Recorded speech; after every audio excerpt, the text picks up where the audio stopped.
हम जौनपुर में हैं और हमारे साथ सुभाष निषाद जी हमारे साथ हैं। सर, हमारे चैनल में आपका स्वागत है। आपको बहुत बहुत धन्यवाद। सर, हम चुनावी मुद्दा का बात करेंगे मछली शहर में। मछली शहर में क्या स्थिति है समाजवादी पार्टी का इस समय? मछली शहर लोकसभा में अभी समाजवादी पार्टी द्वारा कोई भी प्रत्याशी घोषित नहीं किया गया है और न ही भारतीय जनता पार्टी एनडीए द्वारा कोई प्रत्याशी घोषित किया गया है। इसलिए क्षेत्र की जनता पूरा अभी ऊहापोह की स्थिति में है। जब तक प्रत्याशी नहीं आ जाता तब तक जो है स्थिति क्लियर नहीं होगी। तो मछली शहर किसके पक्ष में जा सकता है सर इसमें? अगर हम 2019 का चुनाव का आंकड़ा देखें तो सपा बसपा गठबंधन में टी राम मात्र 182 वोटों से चुनाव हारे थे। इस बार बसपा गठबंधन में नहीं है, लेकिन कांग्रेस और समाजवादी पार्टी गठबंधन में है और छोटे दल और भी हैं।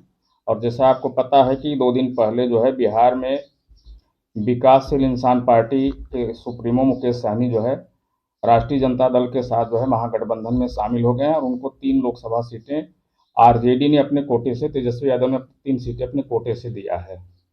तो पूर्वांचल में 2022 के चुनाव में विकासशील इंसान पार्टी 54 सीटों पर चुनाव लड़ी थी और 54 सीटों में 17 सीटों पर कांग्रेस से भी ज़्यादा वोट है। तो पूर्वांचल में निषाद समाज जो है पूरी तरह से एक्टिव है।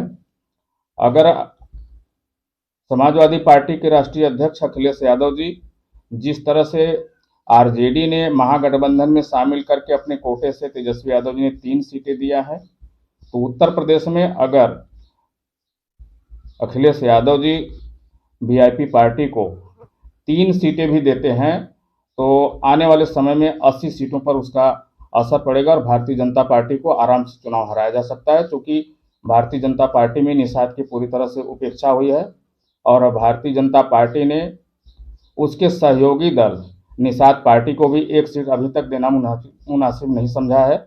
इसलिए अगर समाजवादी पार्टी 3 सीटें दे देती है वीआईपी को तो उत्तर प्रदेश में पूरी तरह से, खास करके पूर्वांचल में, भारतीय जनता पार्टी का 2024 के चुनाव में सफाया कर सकते हैं। समाजवादी पार्टी वीआईपी को गठबंधन में लेती है तो निषाद लोग जाएंगे समाजवादी पार्टी को वोट करेंगे हट के? भारतीय जनता पार्टी के 10 साल के कार्यकाल में भाजपा ने वादा किया था कि हमारी सरकार केंद्र में बनेगी तो निषाद को अनुसूचित जाति का आरक्षण देंगे। भारतीय जनता पार्टी की उत्तर प्रदेश में भी सरकार, केंद्र में भी सरकार, 2 बार केंद्र में भी सरकार रही और भारतीय जनता पार्टी ने निषाद को अनुसूचित जाति का आरक्षण तो नहीं दिया, लेकिन ईवीएस के नाम पर गरीब सवर्णों को बिना संविधान में लिखे हुए 10% आरक्षण 24 घंटे में सदन से पास करा करके दे दिया और उसमें उसने एक शर्त रखी कि जिस गरीब सवर्ण के पास 7.5 बीघे जमीन हो और 8 लाख वार्षिक आय हो, गरीबी रेखा के नीचे आएगा, उसको लाभ मिलेगा। लेकिन मैं भारतीय जनता पार्टी की सरकार से पूछना चाहता हूं कि पूरे उत्तर प्रदेश में सर्वे करा के देख लिया जाए तो ये पता चल जाएगा कि निषाद के पास बसने के लिए जमीन नहीं है।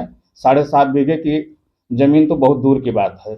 इसलिए 2004 का जो मानव शास्त्री सर्वे है, निषाद समाज का जो सामाजिक, आर्थिक, राजनीतिक, शैक्षणिक सर्वे है, उसमें निषाद को और उसकी उपजातियों को अनुसूचित जाति से बदतर बताया गया है। तो फिलहाल इस स्थिति में निषाद को अनुसूचित जाति का आरक्षण चाहिए और इसके लिए हमारे वीआईपी के सुप्रीमो माननीय मुकेश सहनी जी ने लगातार संघर्ष किया है। उन्होंने वादा किया था कि आरक्षण नहीं तो गठबंधन नहीं, गठबंधन नहीं तो वोट। इसी तर्ज पर उन्होंने भारतीय जनता पार्टी से समझौता नहीं किया है और हमारे राजद के सुप्रीमो आदरणीय लालू यादव जी ने वादा किया है और माननीय राहुल गांधी जी ने अपने मैनिफेस्टो में भी लाया है कि हम सरकार बनने पर जाति जनगणना करवाएंगे और अनुसूचित जाति का दर्जा भी देंगे।